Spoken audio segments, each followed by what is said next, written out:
Nos conectamos entonces con Rosa Bolaños en esta primera conversación. Muy buenos días, te saluda Jorge Cano y Verónica Caloviña desde Wambra Medio Comunitario. ¿Qué tal? Buenos días. Muchísimas gracias por el espacio. Bueno, acá estoy un poco ya igual como ustedes mencionan, esta actualización, ¿no? De lo que es ya la audiencia de Andrés Padilla en la parte de lo que es su apelación, ¿no? Ujú. Entonces, bueno, sí, la audiencia nos autorizaron justo tenerla de forma telemática porque ya es una cuestión de solo puntualizar la resolución, es decir, mm, qué sería el resultado, si en realidad se ratifica un estado de inocencia hacia David Velastillo o si a su vez se tiene lo que pasó en tribunales de primera instancia, que fue que se responsabilizó del delito de ejecución extrajudicial a David Velastegui. Entonces, en estos dos escenarios estamos. Y justamente, Rosita, antes de iniciar esta entrevista queríamos hacer una memoria de lo que ha sido este caso, de cómo llegamos a este momento del juicio. Listo. Para empezar, hay que puntualizarnos por qué llegamos un poco a la parte de la apelación, ¿no? ¿Por qué nos regresamos a esta etapa procesal?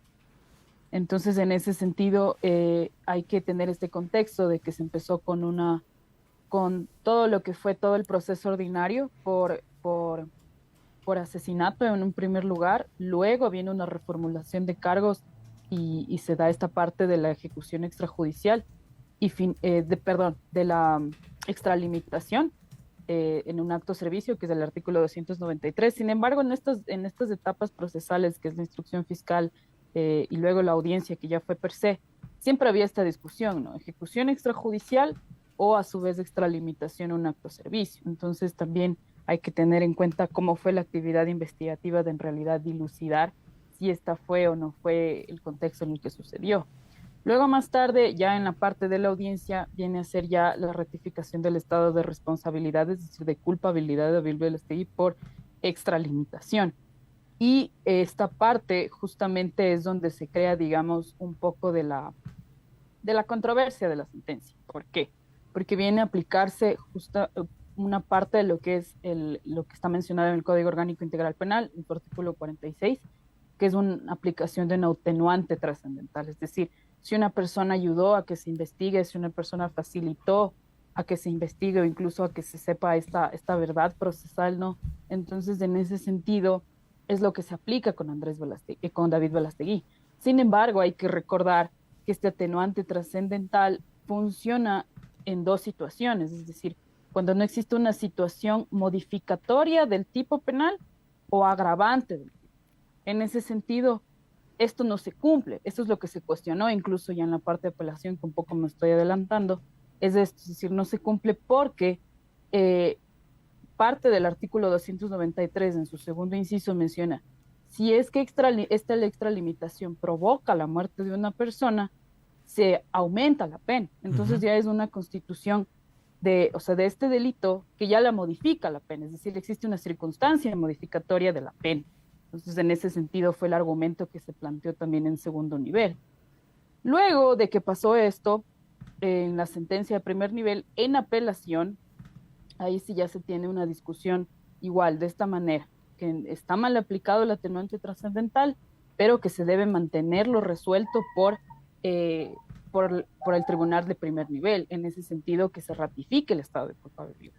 Sin embargo, en ese tribunal de segundo nivel, es decir, de segunda instancia, esto no se aplica y se declara la inocencia de David Velastegui. Ujú. Es allí donde ya sube a casación este caso y es allí donde la Corte Nacional se da cuenta de una formalidad sustancial en todo lo que pasó en apelación. Y esto quiere decir que estaba mal integrado el tribunal, es decir, empezó con un juez, luego este juez fue llamado a la Corte Nacional para conformar una de las salas o fue llamado para conformar como la parte de los cojueces de la Corte Nacional, ¿no?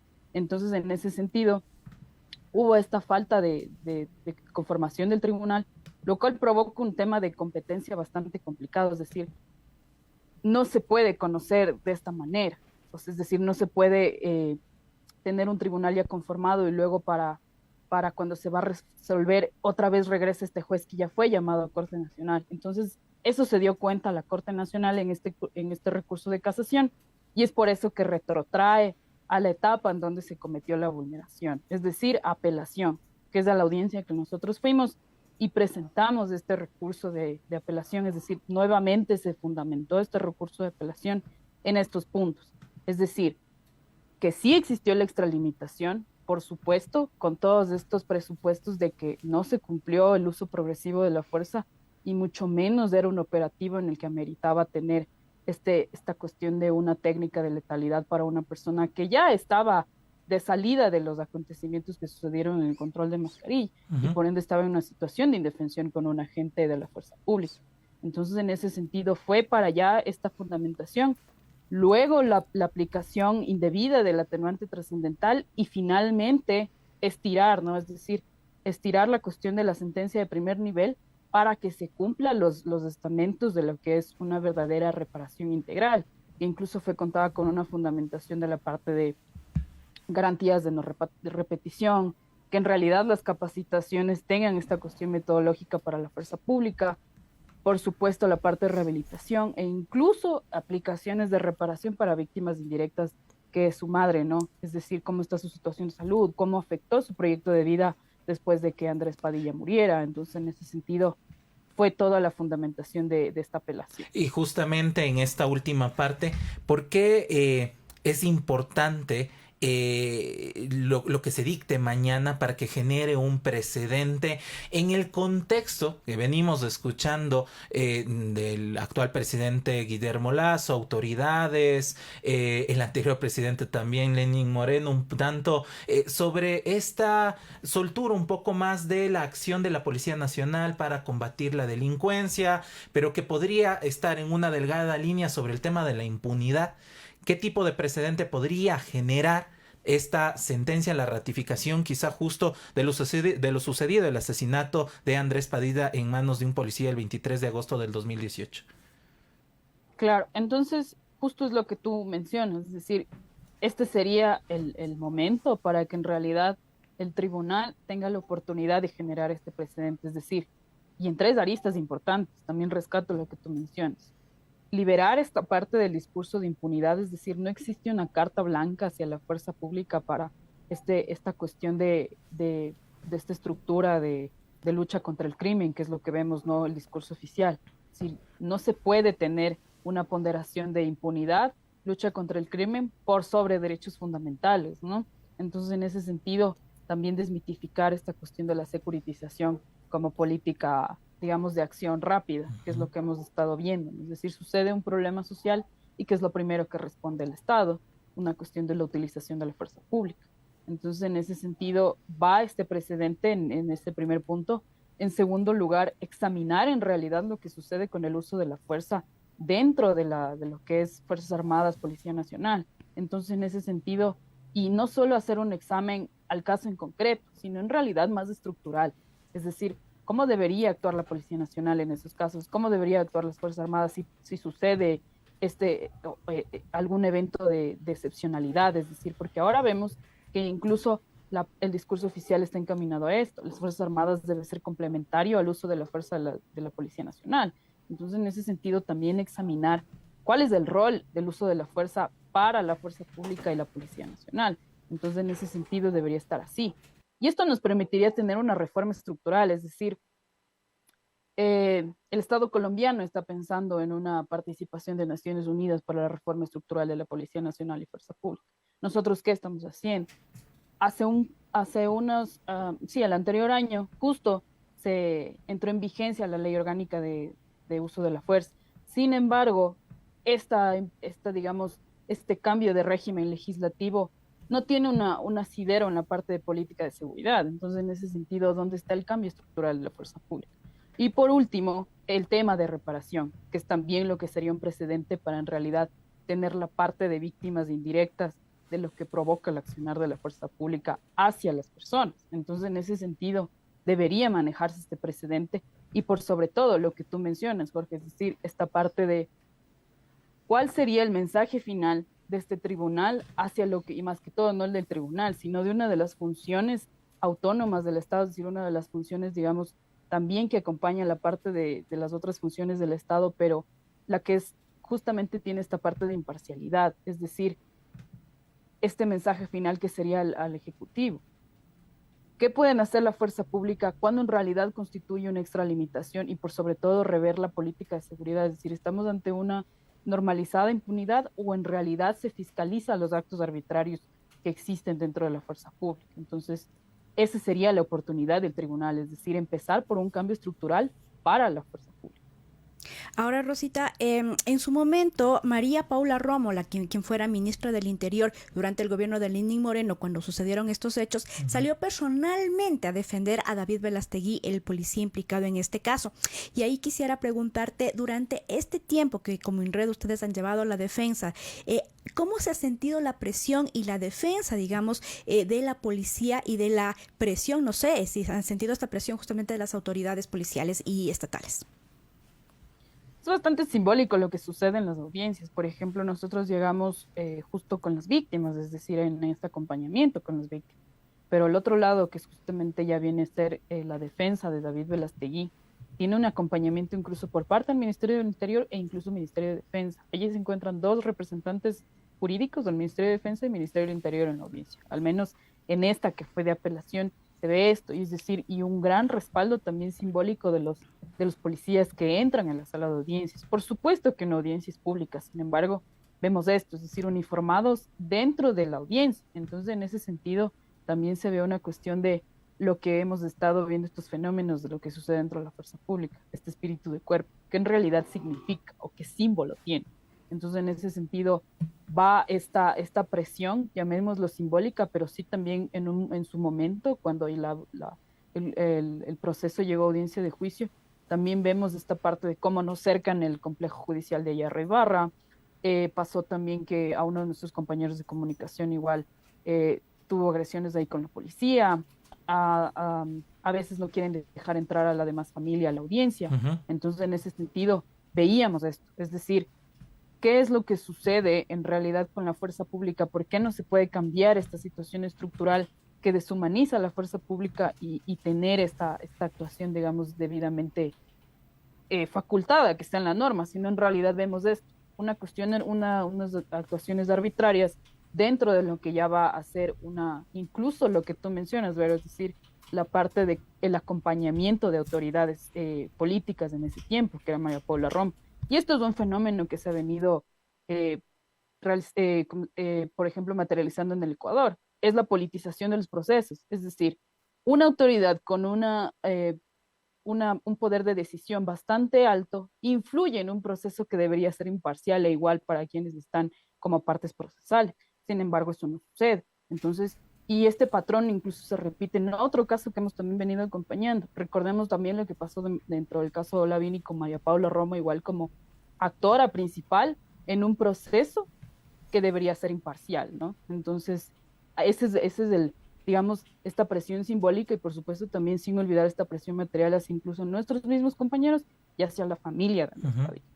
Ahora, quisiera ir a un tema de fondo, si es que ustedes han logrado identificar, también como organización de defensa de derechos humanos, el accionar de la Policía Nacional hacia la racialización de cuerpos y de pueblos enteros. Digo, se da en un contexto enmascarida, en una población afrodescendiente y negra, en medio de un conflicto, sí, pero se identifica justamente la muerte de un joven afroecuatoriano. ¿Qué tiene que ver justamente cuál es el accionar, los protocolos y a veces hasta la criminalización justamente de cuerpos diferentes, de poblaciones ancestrales, de comunidades empobrecidas, justamente con este caso? Sí, y ahí sí, también estar de acuerdo con lo que tú mencionas. Y más allá de esta parte de criminalización de cuerpos racializados, es esto, un perfilamiento racial que se evidencia en la actuación de la fuerza pública. Es decir, estamos de nuevo cayendo en lo que ya deberíamos haber superado, al menos dentro de la dogmática penal que se conoce como derecho penal de autor. Es decir, una persona es sancionada por lo que es, más no por la conducta o la acción que realiza, ¿no es cierto? Entonces, en ese sentido, vemos cómo el actuar de la fuerza pública, y más que todo de la Policía Nacional, apunta siempre a cuerpos racializados. Y esto no es solo con Andrés Padilla. Como en Red también hemos estado monitoreando estas arbitrariedades y, por ejemplo, el caso de Carlos Reyes, también una persona afro de Muisne, pero esto igual en el contexto con fuerza pública, pero con las Fuerzas Armadas, que también fue una cuestión de perfilamiento, es decir, a ti es a quien te voy a detener, a ti es quien te voy a agredir, o a ti es quien te voy a decir tal o cual epíteto porque yo represento a la fuerza pública, y entonces viene esta cuestión de jerarquía o temor hacia la fuerza pública por sobre quienes están supuestamente en esta cuestión de categoría sospechosa, que es lo que se utiliza. Y aquí remarcar un poco las palabras del abogado de la defensa, es decir, nosotros teníamos dentro de estos elementos probatorios una pericia antropológica, ¿no? Que decía cómo era la realidad de Mascarilla, de la provincia y todo lo que sucedía con la población afro y demás. Y aquí el abogado fue muy tajante en decir que esta pericia antropológica incluso refleja un contexto en donde toda esta población es parte de la delincuencia organizada y de la minería ilegal, y por eso la policía debe estar allí. Entonces, en ese sentido, se evidencia cómo se normaliza incluso esta cuestión de perfilamiento racial dentro de categorías sospechosas, es decir, la policía tiene esta actuación directa de detención, de agresión o de arbitrariedad cuando una persona representa algo peligroso. Ese es el mensaje final, incluso de quienes ya tienen, digamos, esta idea estructural o este discurso ya institucionalizado de por qué se debe reprimir o por qué se debe actuar de forma arbitraria con esta población supuestamente peligrosa, ¿no? Uh-huh. Luego, también otro patrón que hemos evidenciado, también el caso de Jimmy Ockles, que igual lo tenemos en INRED, es esto. Porque una persona que estaba en el CCI esperando fuera de un cajero, la policía justamente lo etiqueta a él o lo perfila a él como la persona que cometió el robo que sucedió a las 10 de la mañana en el CCI, por ejemplo. ¿Por qué siempre se va esta población? Y más que todo, ¿por qué siempre se va la población afro? La actuación de la Policía Nacional. Entonces, allí está el cuestionamiento y este también generaría un precedente. Ya lo hubo en la Corte, ya está, es un precedente obligatorio de que no se puede realizar este tipo de actuaciones arbitrarias o discriminatorias sobre condiciones supuestamente peligrosas, es declarado ya inconstitucional. Sin embargo, cuestionamos, sí, de nuevo, esta parte estructural de la fuerza pública en el que no tiene esta actuación debidamente legitimada o debidamente facultada para actuar, y es por eso, porque no existe una política de seguridad, no existen capacitaciones que en realidad sean metodológicamente acordes al uso de la fuerza con la transversalidad de derechos humanos, ¿no? Entonces, allí está, digamos, este hueco o este vacío que en realidad no permite esta fluctuación de actuación de la fuerza pública en la parte de seguridad o la parte incluso de, digamos, de seguridad del orden, seguridad ciudadana para protección de derechos fundamentales, ¿no? Y ya para finalizar, recordar, ¿dónde está en este momento David Velastegui? David Velastegui, él se defendió en libertad, justamente también se alegó esta parte de que en primer nivel él tenía unas medidas cautelares personales, es decir, tenía la medida de prisión preventiva. Se alegó esta parte de que se debía de seguir cumpliendo esta medida porque justamente el principio de retrotracción, es decir, porque se retrotrajo, es esto, la situación jurídica que se debía mantener. También se cuestionó aquello. El tribunal no se pronunció sobre aquello porque justamente dijo que era una cuestión de apelación, más no una parte de lo que estaba en la sentencia de primer nivel. Sin embargo, esto sí cabe analizarlo, es decir, si ya tenía prisión preventiva, estaba cumpliendo su prisión preventiva y luego se dio la rectificación de inocencia y luego se retrotrajo, sí debió haber sido una situación que el tribunal tal vez lo debería haber tenido en cuenta. Ahora, de la última información que hemos tenido y de que pudo defenderse en libertad, es que él todavía forma parte del cuerpo de élite del GOE, ¿no? Es decir, todavía forma parte de esta parte de la Policía Nacional, que es de élite. Y si no estoy mal, también pudo acceder a un ascenso como miembro del GOE. Entonces, en ese sentido, vemos esto, rememoremos esto, lo que tú mencionabas, Jorge, es decir, la impunidad. La vida de Andrés Padilla y el proyecto de su familia se quedó estancado cuando sucedió esto. Pero la vida de un policía, la vida de quien estaba sometido a un escrutinio de forma judicial, en cambio siguió como si nada. Entonces, en ese sentido hay que ver esto, cuál es el peso en realidad de una víctima, y una víctima como cuerpo racializado y una persona que pertenece a la fuerza pública con todo este respaldo gubernamental, ¿no? Sí, sí, nos queda claro. Para cerrar, estimada Rosa, ¿qué espera mañana la familia de Andrés Padilla ocurra para que nos quede completamente claro? ¿Y cómo se encuentra justamente doña Jacqueline, Carlos, el hermano mayor de Andrés? Porque, a ver, vamos. Emprender un proceso judicial durante un buen tiempo requiere de tiempo, esfuerzo, tema económico, abandonar actividades cotidianas de sostener la vida, en fin, no es algo que se nos venga justamente a las personas de manera fácil. ¿Cómo se encuentra la familia de Andrés Padilla y qué se espera mañana?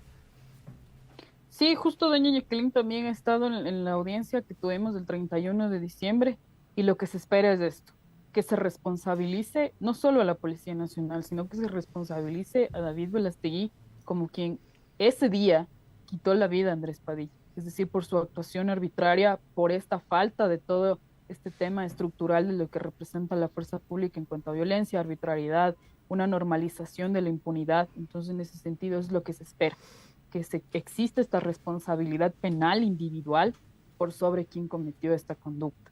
Y el tema de reparación, que también es importantísimo, es decir, recalco de nuevo, cómo se vio afectado el proyecto de vida de doña Jacqueline y de su familia, es decir, eso también el tribunal lo debería tener en cuenta y por supuesto doña Jacqueline también lo espera, pero por sobre todo la actitud de sus familiares en esta audiencia ha sido eso, luchar porque en realidad, una, se responsabilice a David Velastegui y dos, se conozca lo que sucedió ese día, es decir, recuperar también la memoria de Andrés Padilla, porque su madre siempre entra a las audiencias con esta idea, Andrés Padilla no era ningún delincuente o Andrés Padilla no tenía ningún problema con la policía, entonces eso también se debe desmitificar y esta es la oportunidad y eso es lo que se espera en esta sentencia, es decir, que se analicen todos estos puntos y que se pueda lograr esta justicia y esta verdad, que es lo que se debe tener en cuenta. Y por supuesto, de forma muy autónoma, muy fuera del derecho penal, lograr esta parte de reparación. Es decir, que eso también debería examinarlo en tribunal en la parte de daño material, daño inmaterial, que es lo que debería tener en cuenta también este análisis de la sentencia. Esperemos que el día de mañana sea favorable. Entonces, muchísimas gracias de nuevo por el espacio, porque este es el tema de discusión justamente con lo que está sucediendo en nuestro país y estos discursos oficiales dentro de lo que es la fuerza pública. Rosita, agradecerte por esa entrevista y mañana estaremos entonces pendientes de esa decisión judicial. Muchísimas gracias.